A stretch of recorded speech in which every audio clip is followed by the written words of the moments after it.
Well, as I said, it's not all beer and skittles. This time of year is always a worrying time.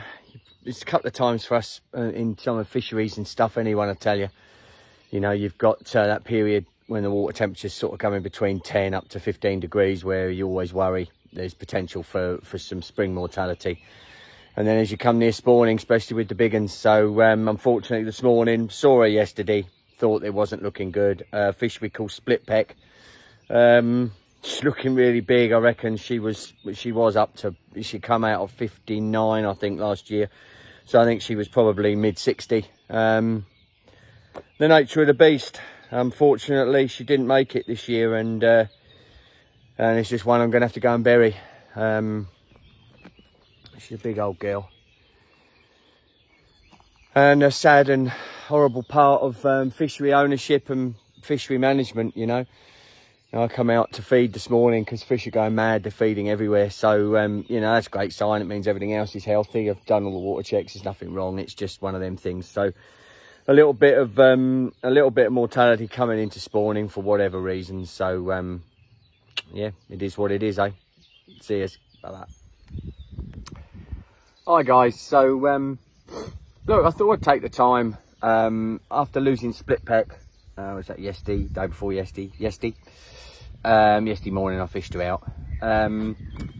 You know, I've done a little bit of work, a little bit of trying to understand, you know, just trying to understand the age of that fish, and it's brought up a few things. Obviously well, it's not, I always say that, don't I? It's one of my things. I'm starting to notice it. When you listen to yourself on a YouTube video, you notice the things that you say all the bloody time. It's quite frustrating. So it's not obvious. That's why I'm saying it. So the scales of a carp can be used like the rings, or like a tree. When you cut a tree down, you can count the rings in the tree to get an understanding of the age of the carp. And so obviously I wanted to understand how old that fish was, because I don't like losing fish. Obviously you don't want to lose fish. You know, especially your big ones. There's probably 15 fish about 60 plus in here at the moment, so maybe there's 14 now. But I want to make sure that you know, it's one of those things. You're going to always have a bit of mortality. It's the nature of the beast. It's why it's one of the main reasons why I invested all of our rest of our savings into the fish farm, to develop fish for ourselves, so I didn't have to rely on other fish farmers to deliver me fish, which could potentially then bring disease into Fensmere. It meant that I could pick the very, very best ones to come back into here, and I could stock it each year, excuse me, with fish that I know have gone both ways, between here and the fish farm and here, and there's no problems. And it's a biosecure site. All of them I make sure are 100% biosecure, so as best you can. You can't stop birds and stuff going on from water to water, of course. So, you know, I've stocked to 60. I've stocked, it's already come out at 62, hasn't it? I've stocked to, you know, an upper 40. Last year I stocked another 5 big ones. I've stocked 6 smaller ones as well this past winter. So they're the ones that are then going to take over from fish like split peck that's passed. Okay, that's the whole idea of it, and that's the whole process of it.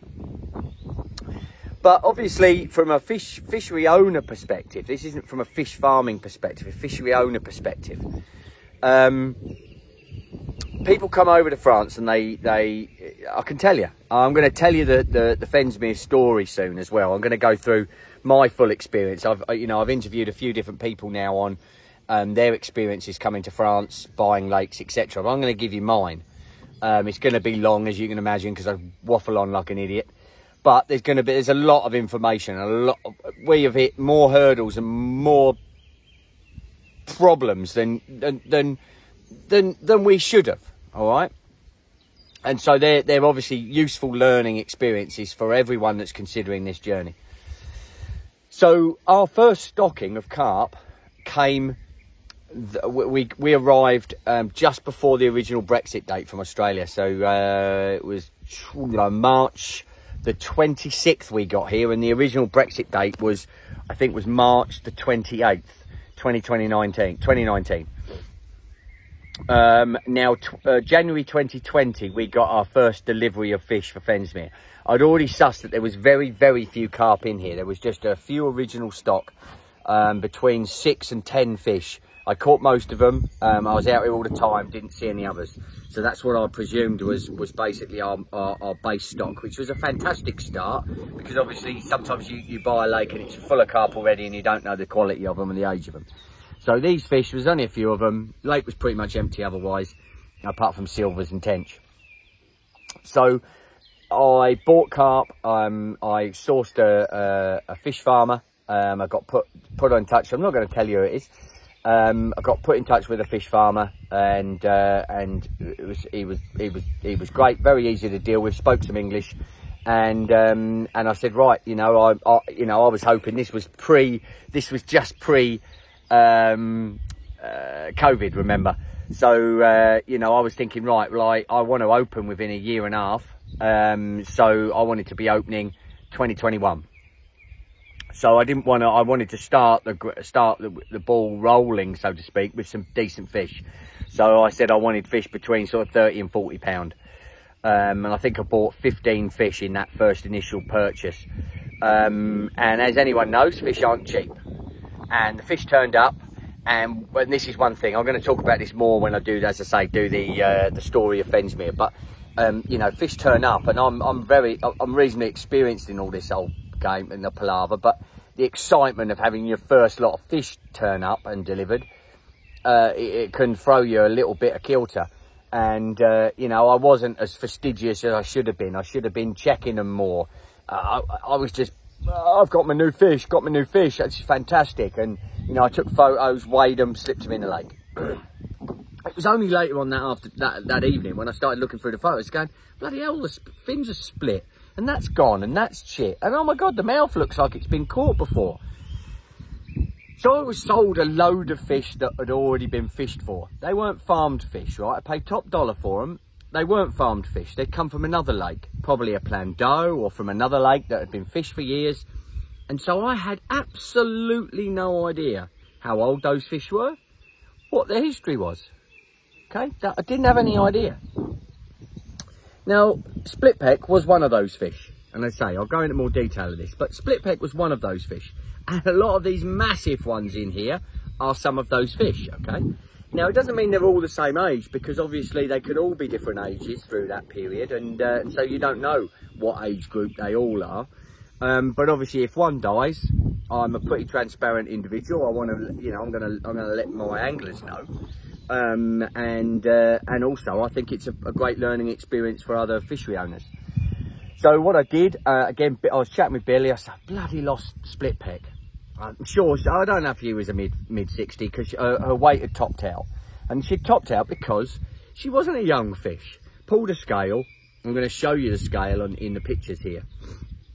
Now I started to look into using scales for aging fish, right? And it's an interesting subject. I've chatted to multiple different people about it. Some, like my good mate Anthony Hurst, he's not keen on it. Says it's unreliable.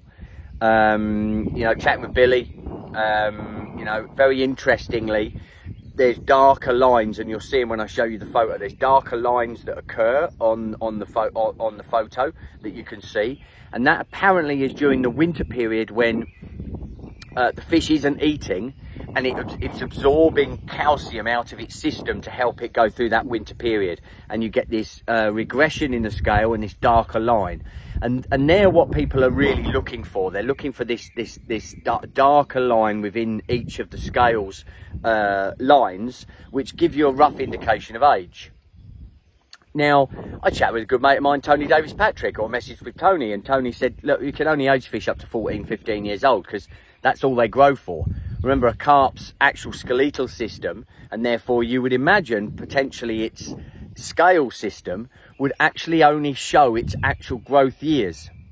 And then again, I looked on my fishery management group, and Dr. Ian Welby, an incredibly well-known, one of the best out there in terms of science, you know, suggested that we can assess their age beyond 15 years through the scales, but the later years are harder to understand and harder to identify, and you probably need to have multiple scales to see the trends and patterns in that growth or non-growth over those later years.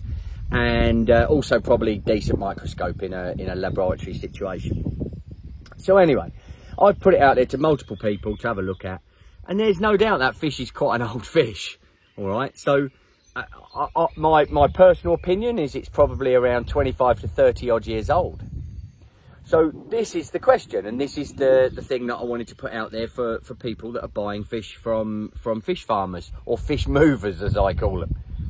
If you're spending your hard-earned cash and you say, I want a fish between 30 and 40 pounds, now I can tell you on Fensmere Fish Farm, I will be able to guarantee, because I can show the precedents on it, going back, that fish will probably, a 6 summer fish will probably be close to 40 pounds.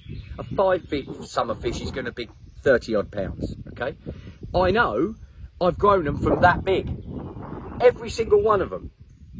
When you buy fish from other places, you have absolutely no blooming idea where they've come from, who they've come from, unless you stick with a reputable fish farmer.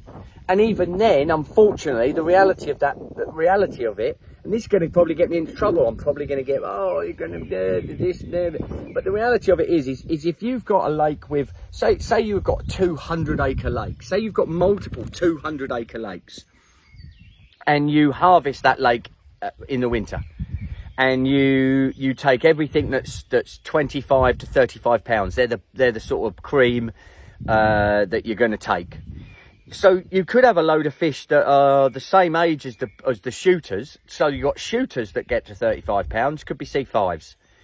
Then you've got some fish that have kept being put back in that have taken 6 years to get there. Could get some that have taken 7 years, 8 years to get there. But because they haven't reached the limit or reached the weight that they're supposed to be, they get put back in. How the blooming heck are you going to know? You don't know. So look, as a fishery owner, but as a fish farmer, it's a right minefield. And I just wanted to put that out there. And I want other fishery owners, other fish farmers to get on and tell me, Fens, you're talking out your arse. You know, that's not the case. We know exactly what all of our fish are, etc. And look, there are, without a shadow of a doubt, there's probably multiple fish farms that have an absolute knowledge of exactly how old each of their fish are, right? For me, it's easy. I only sell around between 100 and 150 fish per year, and so I know how old my fish are. But if you're selling 2,000, 3,000 carp a year, I just don't see how you can know. And the byproduct of that is the end user, the fishery owner, can potentially get a load of duffins, can get a load of fish that are actually they're not shooters. They're going to stop at 40 pounds. They're not growing up to the biggest weights that they can be, etc, etc, etc. So anyway, I just thought after losing that fish, I thought this was probably quite an interesting one to talk about. You know, aging fish through scales. If you've got questions about it, if you've got more knowledge than me, like, you know, this is what's fantastic, like with the otter situation, I've got some fantastically knowledgeable people give me feedback on that, and I honest to God, I'm you know, that's what it's all about. I'm all about learning. As I've, you know, I think I've said in a previous video, you know, I'm a scientist. But I'm a sports scientist. I understand human physiology much better than I understand a fish. But being a scientist means that I want to. I have a thirst for knowledge. I need to understand. So if you've got more knowledge than me, chime in, please. If you've got more knowledge or understanding of aging that fish scale that I'm going to put on the photo here, stop it, age it for me. Give me your opinion of how old that fish is. And again, I might be talking out my bum hole. But I thought I'd put it out there because it's an important one. It's something which is, you're spending, you know, you come out here and stock a lake with 50 or 100 fish. You ain't getting much change out of 50, 100 grand, let me tell you. Lot of money. if you want some decent ones. So you want to make sure that those fish are the best fish possible. You want to make sure they're as young as possible, that they haven't been force fed and overfed with too much fats to try and fatten them right up. There's so many things to consider, so I just wanted to make that it's not a short chat as is normal for me, but hopefully it's interesting for fishery owners and fish farmers alike. And please like and comment, and please, if you haven't already, please like and follow the channel. It helps me massively, and Sally. We're doing our best here to produce the best fish possible and also the greatest fishery out here. So give us all the support you can. That would be fantastic. Thanks guys, I'll catch you later. Bye bye.